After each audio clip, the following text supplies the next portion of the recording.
RFK Jr.'s statements and plans surrounding autism and autistic people have a profoundly negative impact on the autistic community. I'm an autistic staff member at AANE, and this is how it has impacted me. I had a lot of support when I was in school, and I needed it. If I did not get that support, I would probably still be in high school or middle school.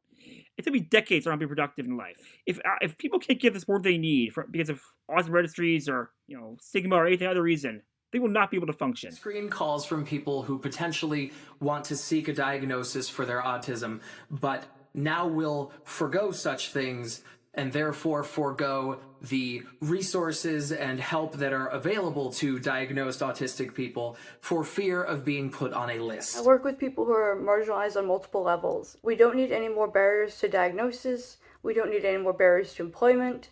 And this registry would create a lot of barriers. As an autistic adult and autism advocate, I find RFK Jr.'s statements about autism to be deeply troubling. His rhetoric promotes fear and misinformation rather than understanding and support.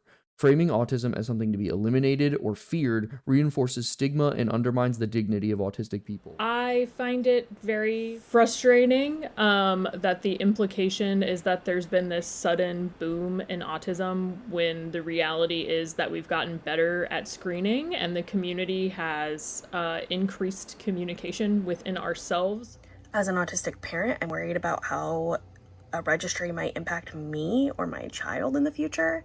I'm worried about the stigma associated with it. These kinds of harmful narratives don't just misrepresent the value of who we are as human beings. They isolate us, and they threaten the progress we've made in building understanding and acceptance. But we refuse to be divided. We're calling on parents, friends, neighbors, and fellow autistic people. Let's not allow RFK Jr.'s rhetoric to drive a wedge between us. Instead, let it strengthen our commitment to each other.